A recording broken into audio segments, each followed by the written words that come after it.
여러분의 영혼을 시원케 하는 정바이블, 듣기만 해도 믿음이 성장하는 정바이블, 여러분의 구독과 좋아요, 알람 설정, 전달과 후원을 부탁드립니다. 감사합니다. 구약 설교를 하기 위해서는요, 기본적으로 그런 얘기를 했어요. 구약 설교를 듣기가 힘든 세대에 살고 있다라는 얘기를 했습니다. 구약 성경에 대해, 설교에 대해서 이야기를 할 때요. 구약 성경을 설교하려면요. 일단 역사를 알아야 되고 어느 코텍스트가 아닌 어느 컨텍스트를 가져온다 하더라도 그 컨텍스트에 대한 연구가 반드시 필요합니다. 신약 성경은요. 가장 길어야 100년의 역사입니다. 신약 성경 자체가요. 100년의 역사고 100년이라는 역사를 본다라고 하더라도 이 컨텍스트가 가장 길게 봤을 때 100년의 역사예요. 근데 실질적으로는요. 여러분 그 역사가요. 30년 정도의 역사에 불과합니다.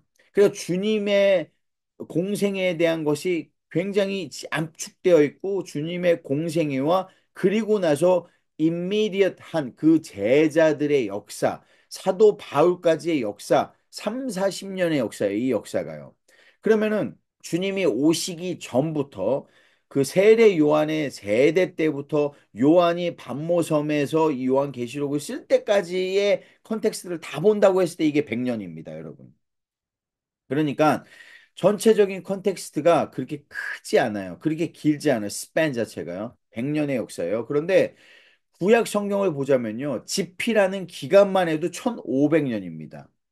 구약 성경 전체의 역사를 본다 하더라도 4천년의 역사입니다. 4천년의 역사, 창조의 시작부터 시작해가지고 이 신약의 시대가 오기까지 4천년의 역사라고 한다면은 이 4천년의 역사를 다루는 컨텍스트 그리고 지역과 지방과 시대와 상황과 이 모든 것이 굉장히 다양합니다. 유대 이스라엘과 유다의 왕에 대한 이야기만 한다 하더라도요. 이 왕들이 몇 명인지 모릅니다. 굉장히 많은 왕들이 있고요. 이 왕들이 유다와 이스라엘과 나누어져서 남유다와 북이스라엘의 왕들을 정리하는 것만 하더라도요. 신약 시대에 와가지고 열두 사도들을 정리하는 것과는 전혀 차원이 다른 역사입니다. 이 과정들을 공부를 해야 돼요. 공부를 해야 되고 그 사람들을 구분을 해야 되고 내가 단에 서서 무엇인가를 확신 있게 이야기하기 위해서는 나에게 확실한 지식이 있지 않다면은 내가 이미 소화한 지식이 있지 않다라고 하면은 그것을 이야기하는 것이 쉽지가 않습니다, 여러분.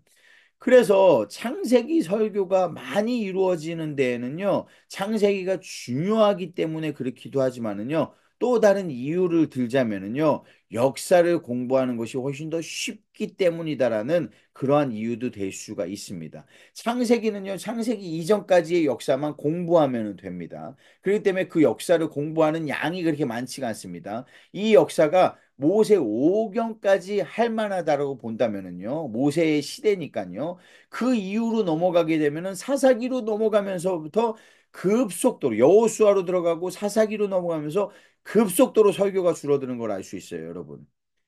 그러니까 여호수아까지는 그래도 모세의 시대에서 나온 시대라고 하니까 설교가 이루어진다 하더라도 사사기로 들어가면 여러분 사사의 이름들 다 외우는 사람 여러분들 중에 계십니까?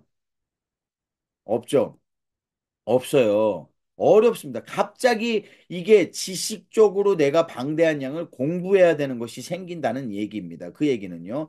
당연한 거예요. 그것은요. 공부해야 된다는 건요. 사사기로 넘어가고 그 다음에 왕조의 시대가 오게 됩니다. 그러면은요. 사울의 시대, 다윗의 시대, 그리고 거기서 갈라져서 두 사람의 다툼 때문에 갈라져서 나오게 되는 북이스라엘과 남유다의 시대, 그리고 통합된 시대, 또다시 솔로몬의 아들에서부터 나누어지는 시대 이러한 걸 생각한다라고 하면은요 쉽지가 않아요. 그리고 거기에 무엇이 들어가느냐? 선지자들이 들어가게 됩니다. 대선지서, 소선지서가 나오게 되고 이 선지자들이 또한 그 어떤 시대느냐?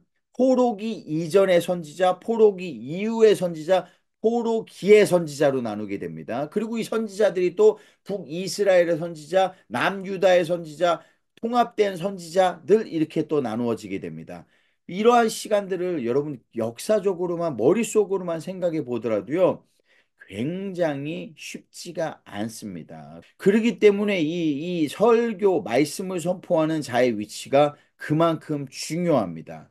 이 자리에 있는 사람은요, 반드시 무슨 생각을 가지고 있어야 돼? 자신도 건강해야 되고, 영적으로 건강해야 되고, 이 건강한 영양식을 먹일 수 있어야 됩니다. 그러기 위해서는 성경 전체의 3분의 2에 해당하는 구약 설교를 3분의 2의 분량을 하지는 않는다고 하더라도 적어도 1대1의 분량으로 할 수 있는 그러한 설교자의 자리에 서야 되고 그러한 다짐이 있어야 됩니다. 어려워요. 2배 이상의 시간이 걸려요. 아까 설명해드린 그런 컨텍스트의 내용 때문에 그렇습니다. 우리도 알지 못한다. 여러분도 다 이 알지 못한다고 한다면은 성도들은 어떻게 알겠습니까? 그런데 그 시간을, 그 소중한 시간은 쓸데없는 책 소개하고 책 얘기하고 이런 데에 잡소리 하는 데에다가 시간을 낭비한다고요? 많은 대부분의 요즘의 성도들은요, 성도님들은 일주일에 한 번밖에 교회 출석하지 않습니다. 일주일에 한 번. 그나마 그거 나오는 것도 감사하죠. 왜냐? 온라인 교회, 온라인 성도라는 게 생겨가지고요. 이제는 한 번 출석조차도 하지 않습니다. 온라인으로 영상 보는 거, 이거를 예배라고 이야기를 하니까요. 뭐, 이거 뭐라고 설명해? 저는 예배라고는 생각하지 않습니다. 말씀을 들을 수는 있어요. 설교를 할 수 있어요. 온라인 설교가 있고, 온라인 설교를 들을 수는 있다고 생각해도 온라인 예배, 이걸 예배라고 불러야 될지는 모르겠어요. 아직 그건 모르겠습니다. 그런데 그러한 교회가 생기고 성도가 생기고 그러한 예배를 드린다라고 합니다. 그런데 일주일에 한 번 함께 자리에 나오는 이 사람들 1시간도 되지 않은 설교를 1시간 한다고 그러면은 요즘엔 다 도망가요. 고작 30분, 40분 정도 설교를 하는데 그 시간을 통해서 만약에 이 시간이 모든 영적인 양식을 먹여줄 수 있는 일주일에 단 1시간이라고 한다면은요. 이 1시간을 가지고 성도들은요, 일주일 동안 영적인 싸움을 해야 돼. 영적 전쟁을 해야 됩니다. 영적 전쟁을 해야 되는데 우리가 그것을 영적 전쟁을 할 수 있는 영양소와 양식과 무기를 공급해주는 무기 저장고가 우리 말씀을 선포하는 사람들인데 그 사람들이 그 시간을 만약에 세상의 것들을 주는 것에 낭비하고 있다면은 우리 성도들은 어떻게 살아가야 되겠습니까? 무엇으로 살아가야 되겠습니까? 그러니까 성도들이 다 쓰러지는 거예요. 여러분의 영혼을 시원케 하는 정바이블. 듣기만 해도 믿음이 성장하는 정바이블. 여러분의 구독과 좋아요, 알람 설정, 전달과 후원을 부탁드립니다. 감사합니다.